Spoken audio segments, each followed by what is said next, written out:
विभिन्न सामाजिक संगठनों के लोग जिला उपायुक्त को हमने एक ज्ञापन सौंपा है जो मुख्यमंत्री जी के नाम है, जिसमें हमारी मांग है कि पूरे हरियाणा में जो प्राइवेट स्कूल हैं उन स्कूलों की जो किताबें हैं और ड्रेस है वो पूरे हरियाणा में किसी भी दुकान पर ले सकते हैं बच्चे। क्योंकि हमने देखा है कि जो प्राइवेट स्कूल है वो चुनिंदा ही जो दुकानें हैं उन पर ही उनकी किताबें मिलती हैं और ड्रेस भी मिलती है। तो हमारी सरकार से पुरजोर अपील है कि इन पर सख्त कार्रवाई करें और जो भी व्यक्ति, जो भी स्कूल का संचालक किसी एक विशेष दुकान पर बच्चों को बाध्य करता है तो उसके ऊपर कानूनी कार्रवाई करे। हम तमाम लोग ये मांग करते हैं कि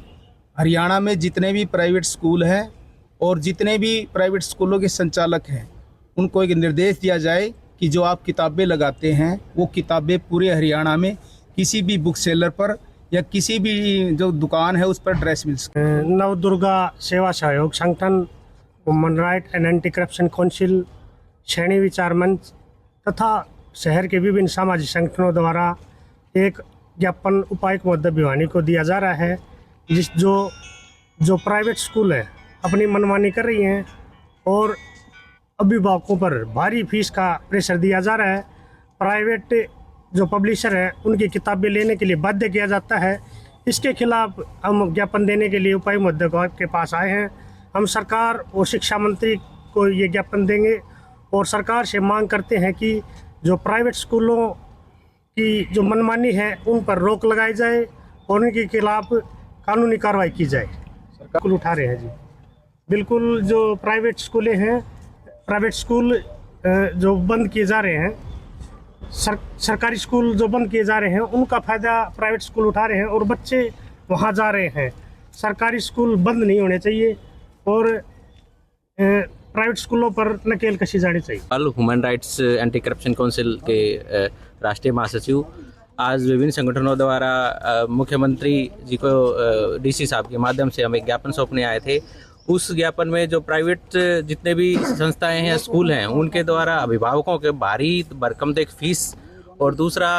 कुछ सीमित जो शॉप्स हैं उन दुकानों पे बुक्स और ड्रेस, और ना तो ड्रेस की क्वालिटी होती है और प्राइवेट पब्लिशर जितने भी हैं उन प्राइवेट पब्लिशर की बुक्स अभिभावकों को प्रेशर डाला जाता है और वही लागू की जाती हैं। तो हम सभी संगठनों के माध्यम से अब सरकार से अपील करते हैं और गुहार करते हैं और कि जितने भी प्राइवेट स्कूल संस्था हैं इन पे लगाम कसी जाए, जिससे अभिभावकों के ऊपर प्रेशर ना पड़े। और एक शिक्षा से खिलवाड़ किया जा रहा है कि एनसीईआरटी की सरकार द्वारा जो लागू की गई किताबें हैं वो किताबें प्राइवेट स्कूलों में अप्लाई किए जाएं और उस चीज़ के लिए हम एक मुहिम भी चलाएंगे। उस मुहिम के लिए हम गांव-गांव जाएंगे, शहर और आपके मीडिया के माध्यम से हम ये भी बताना चाह रहे हैं कि अगर कोई भी प्राइवेट स्कूल संस्था अगर एनसीईआरटी बुक्स नहीं लगाती है तो हम जितने भी अभिभावकों के साथ संस्थाएं आगे बढ़ चढ़ के उनका विरोध करेंगे। बस दिया है कि अभी जितने भी प्राइवेट संस्थाएं हैं पहले भी उन्होंने हम एक ज्ञापन सौंप के आए थे और उस ज्ञापन के उससे भी आप पे अभी ये मीडिया के माध्यम से वो भी कह रहे हैं कि हम प्राइवेट संस्थाएं जितनी हैं उन पे लगाम कसेंगे और एनसीईआरटी की बुक्स और जितनी भी ड्रेसेस हैं उनको किसी भी एक जो शॉप है उसके ऊपर नहीं करेंगे। कानून के जो हिसाब से है कि हमें अगर प्राइवेट स्कूल अभिभावक अगर आगे आएँ और जो भी अभिभावक कानून के सामने बताएं कि इस प्राइवेट स्कूल ने हमें बाध्य किया है और उस प्राइवेट स्कूल पे कानून द्वारा सरकार के साथ मिलके उस पर लगाम कसी जाए, ताकि अभिभावक भी साथ होंगे तो सारी संस्थाएं संगठन के माध्यम से उनको पता चलेगा कि कौन सा स्कूल है जो बाध्य कर रहा है और उससे हम हर प्राइवेट स्कूल पे लगाम कसी जा सकते। जी बिल्कुल, ये बात आपकी बिल्कुल सही है कि किसी भी जो शॉप्स है प्राइवेट उसमें मोटा कमीशन लेके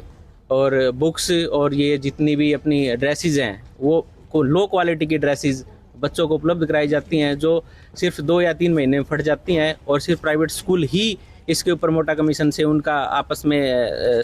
टाई अप रहता है और इसलिए अभिभावकों के ऊपर प्रेशर डाला जाता है और सीमित ड्रेसेस या सीमित दुकानों पे ही उस चीज़ को लागू किया जाता है और साथ ही साथ हर साल वो ड्रेसेस और बुक्स भी चेंज की जाती है ताकि बच्चों के ऊपर हर साल अभिभावकों पर हर साल अलग अलग बुक्स और ड्रेस का प्रेशर रहता है और कहीं ना कहीं उनकी जो आमदनी और जेब पर डायरेक्ट असर होता है। सरकार का नियम है कि पहली से 12वीं क्लास तक सिर्फ एनसीईआरटी की किताबें ही लगा सकते हैं, चाहे प्राइवेट स्कूल हो या सरकारी स्कूल हो। होता क्या है कि प्राइवेट स्कूल अपना कमीशन या पैसे कमाने के लिए प्राइवेट पब्लिशर की किताबें लगाते हैं, जो कि हमारे जो गरीब घरों से लोग हैं, बच्चे हैं, वे उनको नहीं उठा पाते और शिक्षा से दूर हो जाते हैं। इसलिए जो शिक्षा विभाग के अधिकारी हैं जिला में, जिला शिक्षा अधिकारी, जिला मौलिक शिक्षा अधिकारी या उनकी जो टीम है, नीचे के अधिकारी हैं, वे प्राइवेट स्कूल, जो भी प्राइवेट स्कूल पहली से 12वीं क्लास के बीच एनसीईआरटी की किताबें ना लगा करके प्राइवेट पब्लिशर की किताबें लगा रहे हैं, उनके छापे लगाए और उनको ना सील करें और उसकी शिकायत जो है निदेशालय चंडीगढ़ भेजे, ताकि उसके ऊपर बड़ी कार्रवाई की जा सके। किताबें इसलिए ज़रूरी हैं क्योंकि आईएएस जितने भी आईएएस टॉपर हैं वे सारे पहले से 12वीं क्लास तक की एनसीईआरटी की किताबें पढ़ते हैं। यदि आपको जुडिशरी जज बनना है तो भी एनसीईआरटी की किताबें रिकमेंड की जाती है, जज साहब से पूछोगे तो। और आईएएस टॉप करना है तो भी एनसीईआरटी की किताबें ही 12वीं क्लास तक की पढ़ने के लिए रिकमेंड की जाती है। इसलिए ये प्राइवेट, ये हमें पैसा कमाने के चक्कर में ये हमारा जो आईएएस और आईपीएस और जो जज बनने होते हैं हमारे बच्चे समाज के, उनको उससे उस लक्ष्य से भी दूर कर देते हैं। शिक्षा विभाग के जो जिले में हमारे भिवानी में अधिकारी हैं, वे उनको सख्त वो हैं, या मंत्री जी भी अभी आएंगे ग्रीवेंस कमेटी की मीटिंग लेने, शिक्षा मंत्री महिपाल ढंडा जी, उनसे उनको आदेश दिलाए जाएंगे कि वो ज़्यादा से ज़्यादा छापे लगाएं और जो भी स्कूल इसमें इन्वॉल्व है सख्त से सख्त कार्रवाई करें और चंडीगढ़ इसकी रिपोर्ट बनाकर भेजें। क्या नाम? ब्रह्मचारी कुलदीप शतरंज।